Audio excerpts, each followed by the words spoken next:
In this video, we are going to discuss the last example of rotational motion. This is a special case. That is, the rotational center is fixed with respect to an inertial reference frame.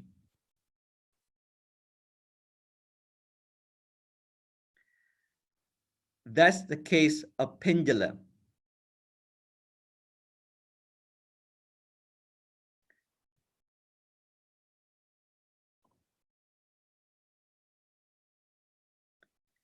In a pendulum, at one side, there is a ball.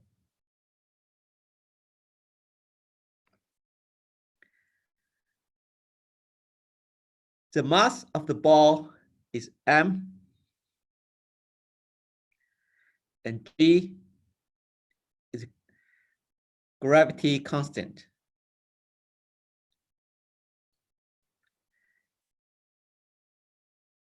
Then the ball is connected to a hinge.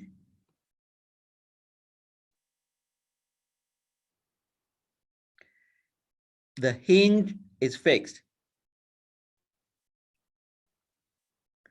The connection is the rod. The length of the rod is L meter.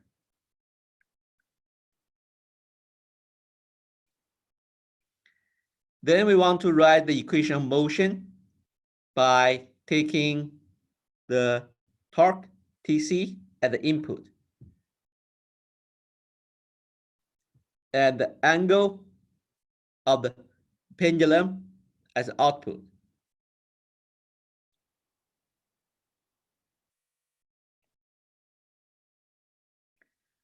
To write the equation of motion, we need to follow several steps.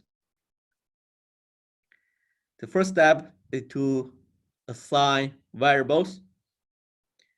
We have the input Tc, have the output feet.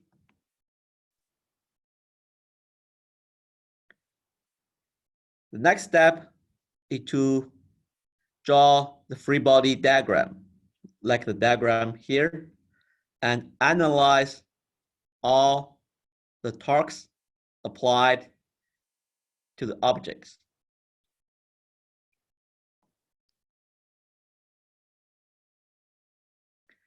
Then we can use Newton's law for rotational motion. Here you have to pay attention that the gravity force. Let me ask you this question. Is the gravity force mg have the turning effect or not?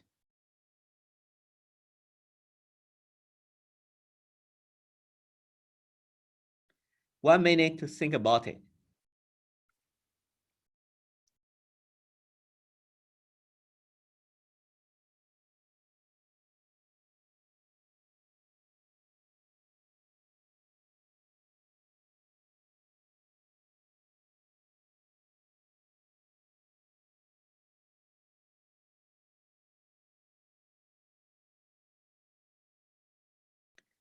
The answer is yes, but not all mg has the turning effect. To see this, let's decompose the force mg into two forces. One is perpendicular to the rod. Another one is along the rod.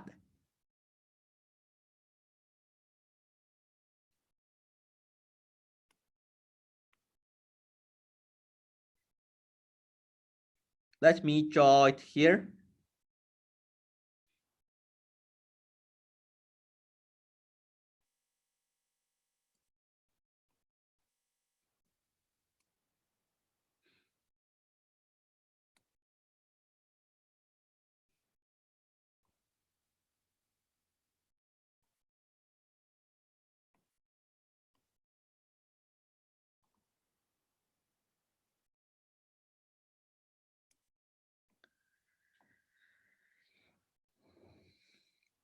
As you can see, the one along the rod has no turning effect. This one, no turning effect.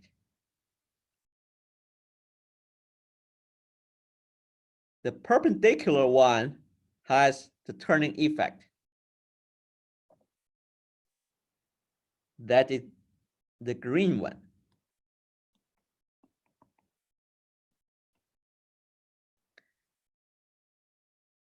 Then how large is this force?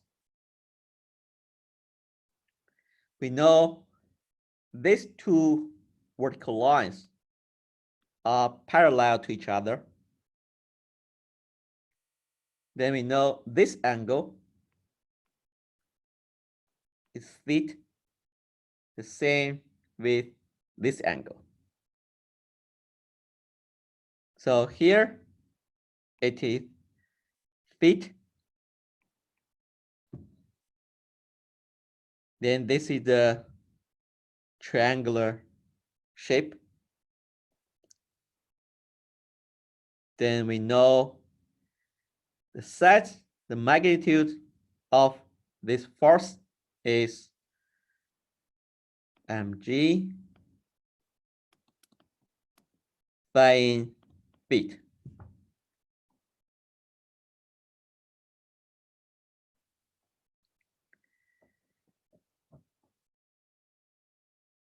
Then what's the inertia? The inertia moment. It will be, if you still remember the formula, it will be I is equal to m. M is the mass of the ball, and L is the length of the rod.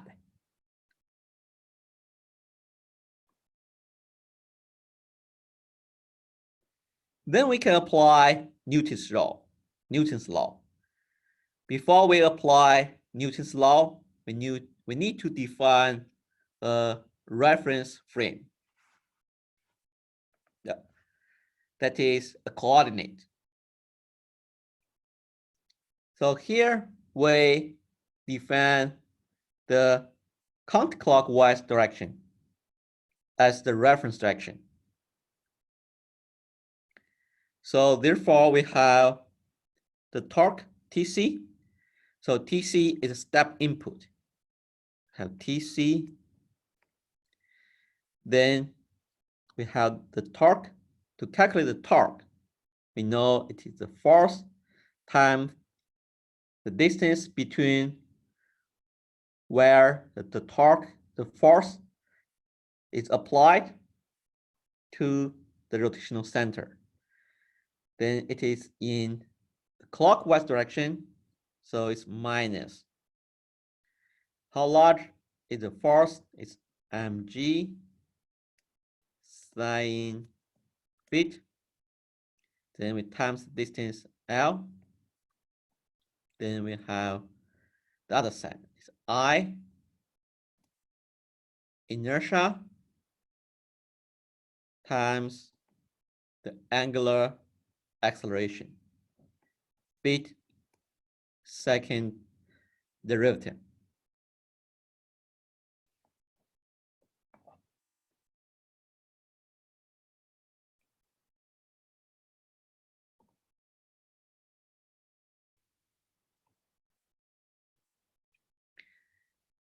That is the equation of motion.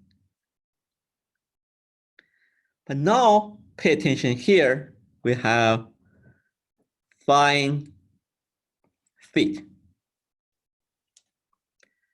Sin theta, it is a nonlinear function. Since we are interested in linear functions, how can we approximate the nonlinear function by a linear function?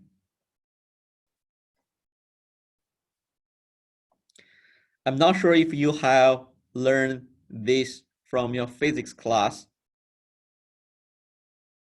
When the angle theta is very small, for example, less than 5 degrees,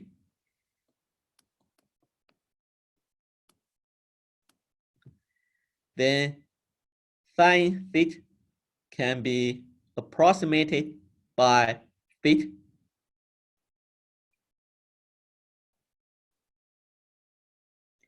Then we have the equation of motion, Tc minus mg L theta is equal to I times theta second derivative.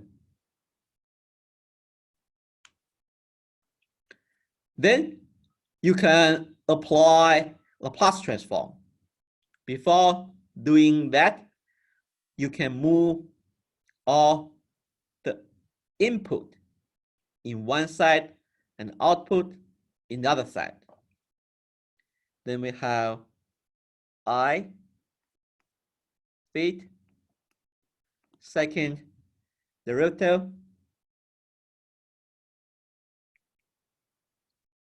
plus mg L theta equal to Tc.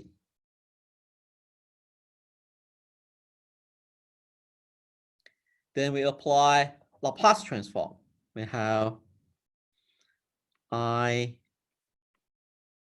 s squared plus mg L theta s equals TCS.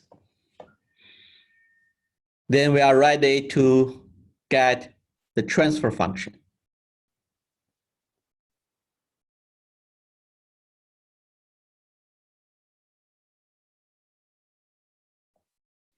It is in this form. Here it is plugging in the I by L squared S squared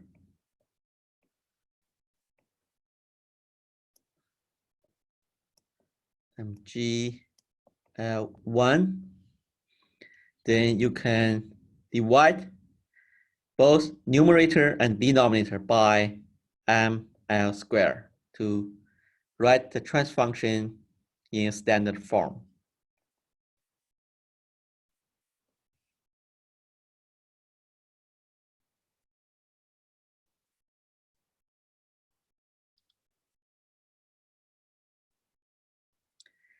In another video, I will show you how to simulate the motion of the ball and to see the difference between linear model and a non-linear model.